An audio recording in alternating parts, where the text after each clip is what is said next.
সম্মানিত জেলা প্রশাসক মহোদয়, এখানে আমাদের দুজন এডিসি সাহেব আছেন, আমি এডিসি জেনারেল,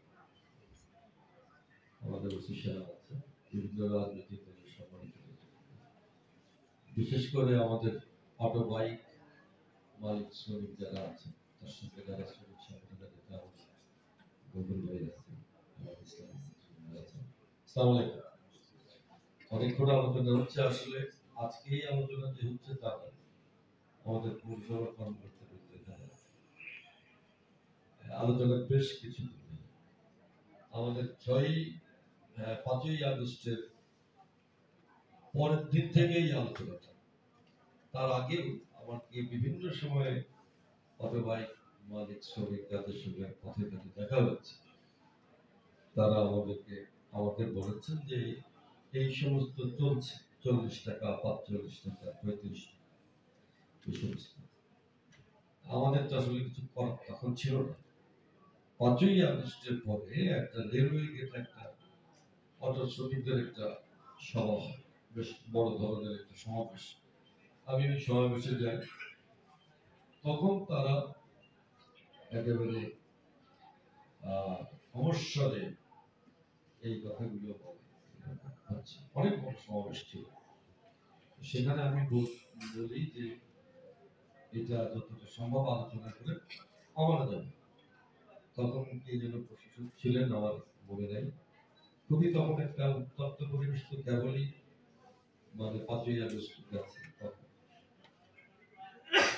পরে আমি ওনাকে বলার পরে এটা নিয়ে আলাপ আলোচনা হয়, কিন্তু ঝামেলাটা বলা হয় 25 টাকা আপাতত ঠিক করা হয়, 25 টাকা, এবং বলা হয় যে আমরা 1 আগস্ট এই বাকি সময় 1 বৈশাখ এই বাকি সময় পর্যন্ত আমরা 25 টাকা করে তোমরা দাও, 1 বৈশাখ থেকে এটা নতুন করে একটা সেটেল করা যাবে। এরপরে আমাদের এই যে শ্রমিক নেতারা এখানে আছেন, তারা অনেকবার এসছেন এবং পৌরসভাতে তারা একটা স্মারকলিপি দিয়েছেন, কয়েক দফা গেছেন, কথাবার্তা হয়েছে, কিন্তু এই জিনিসটা সমাধান হয়নি। সমাধান না হয়েই আমি দেখলাম যে 1 আগস্টে 1 বৈশাখে এরকম একটা অপ্রীতিকর ঘটনা ঘটল, যখন পৌরসভা ফার্স্ট কালেকশনে গেল। বেশ কয়েকবার পৌরসভার টেন্ডার দিয়েছে, এই টেন্ডারে কেউ পার্টিসিপেট করে নাই, সুতরাং সে অনুযায়ী তারা একটা খাস কালেকশনে গেল। ওখানে ঝামেলা হলো, পরে ডিসি সাহেবের সঙ্গে আমার ফোনে কথা বললাম ঢাকায়, তাই বললাম আপনি 2-3 দিন ব্রেক দেন, ব্রেক দিয়ে রাখেন, আমি আসি, তারপরে সবার সঙ্গে কথা বলে এটা একটা সমাধান করা যাবে। সেই মধ্যে বোধহয় গত 2-3 দিন এখানে কালেকশন বন্ধ, 2 দিন বন্ধ। এটা একটা সেটেল করতে হবে, একটা সমাধান করতে হবে, প্রথম কথা। আর সমাধানটা আমরা করব কিভাবে? যদিও আমি বেশি কথা বলতে চাচ্ছিলাম না, এডিসি জেনারেল সাহেবের কথার প্রেক্ষিতে অল্প কিছু বলতে চাচ্ছি। অ্যাকচুয়ালি আমাদের এই এলাকাটা তো সবাই বলেছে খুবই দরিদ্র এলাকা। আমার খুব দুর্ভাগ্য, আমি পৌরসভায় 15 বছর পৌরসভার দায়িত্ব ছিলাম, এবং এই আজকে সেই পৌরসভার সিদ্ধান্তের অনেকটা বাইরে এসে আমার কথা বলতে,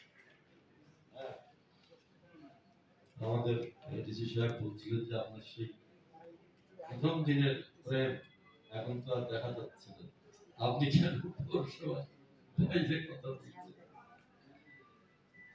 আমি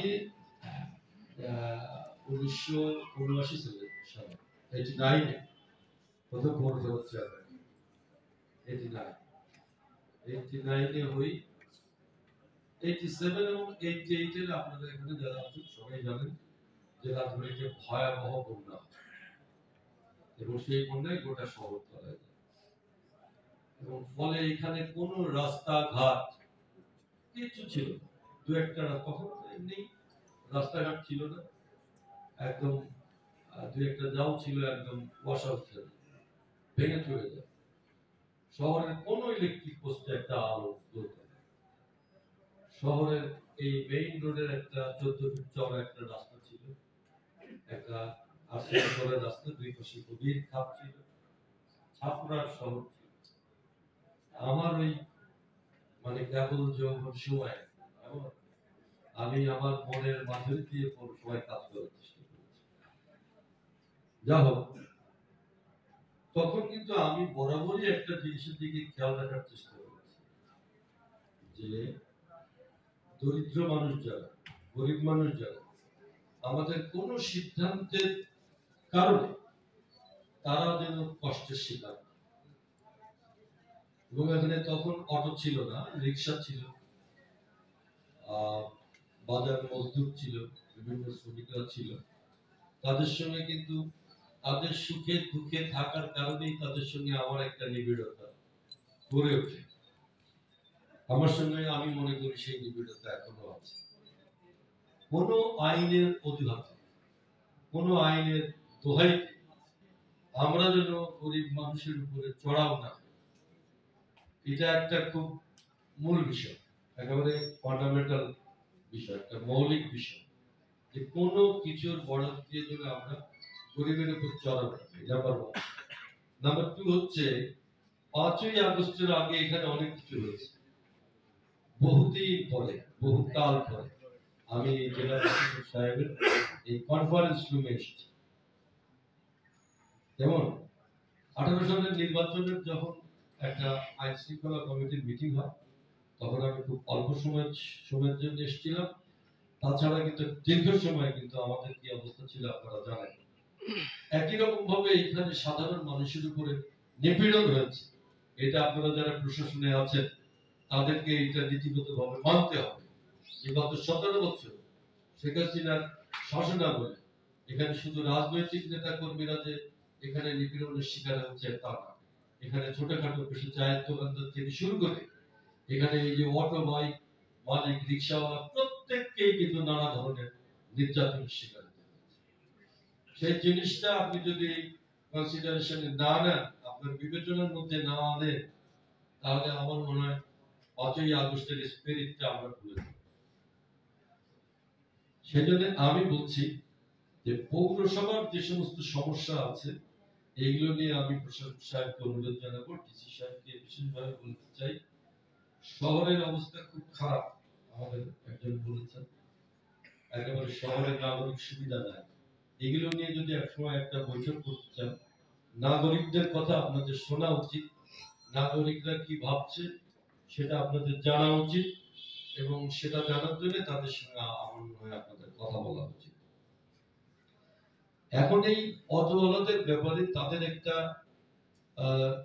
মানে খুব স্পষ্ট যুক্তি, সে যুক্তিটা একটা বিবেচনা সম্পন্ন মানুষ হিসাবে আমি তো পাশ কাটাতে পারি না। সেটা হচ্ছে নাম্বার 1 যে তাদের উপর নিপীড়ন হয়েছে, সুতরাং সেই নিপীড়নের একটা কি বলে একটা সমাধান, সেই নিপীড়নের একটা নিপীড়ন যাতে না হয় সেরকম একটা সমাধান তারা চায়, এটা একটা বিষয়। দ্বিতীয় বিষয় হচ্ছে যে আজকে যে তারা দাবিটা তুলেছেন, এবং খুব দ্ব্যর্থহীন ভাষায় বলি আমি, যে দাবিটা আমি সমর্থন করেছি, আমরা সমর্থন করেছি, বিভিন্ন রাজনৈতিক দল সমর্থন করেছে, তার কারণ হচ্ছে যুক্তিসঙ্গতভাবে আমাদের আশেপাশের জেলাগুলোতে যেভাবে এই ট্যাক্সটা ধারণ করা আছে, আমরা তার বাইরে অনেক সীমা অতিক্রম করে একটা ট্যাক্স নির্ধারণ করেছি। এই যে দুটো যুক্তি, এই যুক্তিটা আমরা কিন্তু ফেলে দিতে পারবো না, সুতরাং এটা বিবেচনায় আমাদের আনতেই হবে। এখন একটা টেকনিক্যাল প্রবলেম মানে হচ্ছে একটা আমাদের আইনি সমস্যা। আইনি সমস্যা হচ্ছে যে গত 3 বছরের গড় করে যে নীতিমালাটা আছে, হাটবাজার বিক্রির যে নীতিমালা, 3 বছরের গড় করে তার সঙ্গে 6% ট্যাক্স আরো যুক্ত করে যে টাকাটা হয় ওইটা ইজারা মূল্য। সে মধ্যে ওনাদের ইজারা মূল্য হচ্ছে 69,47,000 টাকা। আপনি দেখতে পারেন 69,47,000 টাকা। এর সঙ্গে ইজারার যে সরকারি ট্যাক্স আইটি এবং ভ্যাট এ দুটো মিলে আপনার এখানে আসবে আরো 17,34,000 টাকা।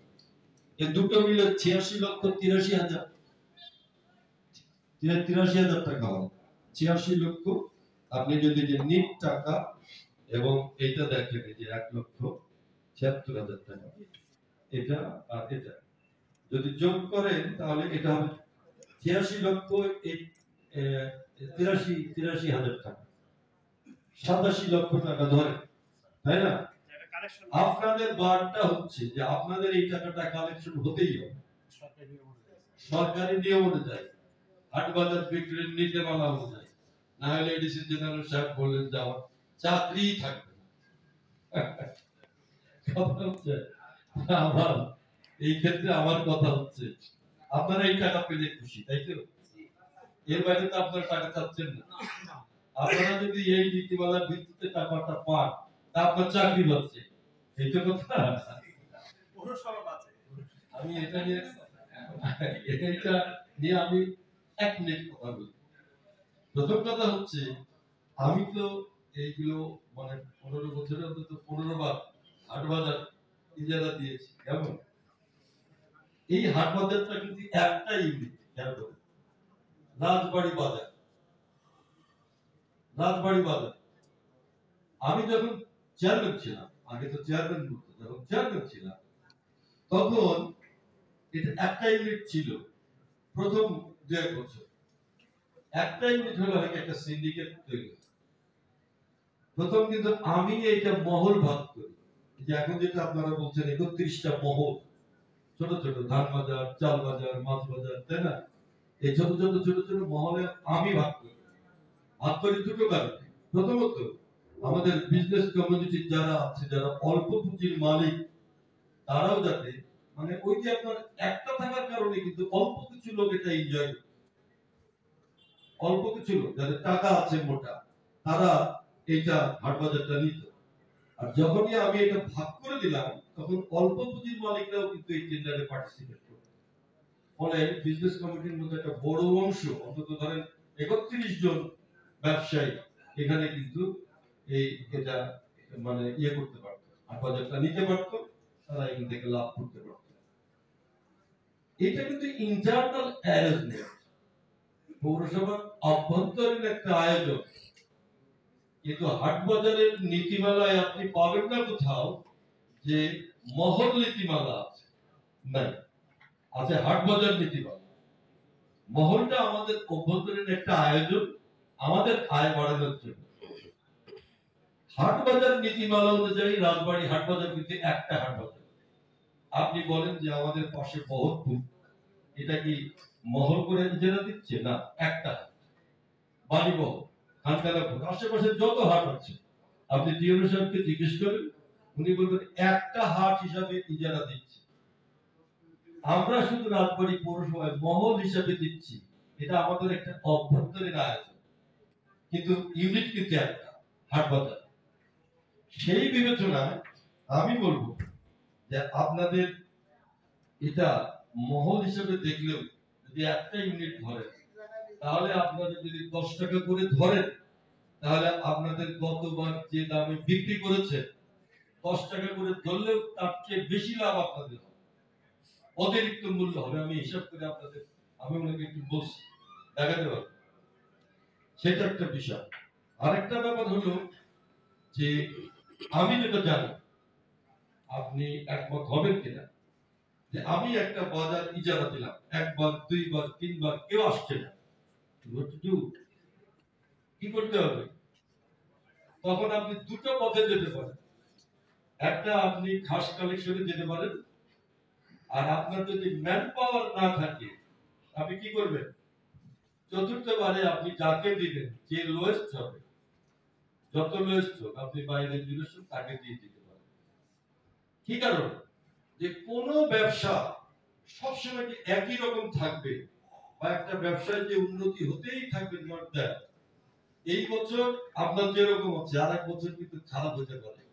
সুতরাং ইজারা মূল্য কিন্তু ফ্লাকচুয়েট করে। কখনো বেশি, কখনো কম, কখনো কম, কখনো বেশি, এটা কিন্তু হবেই।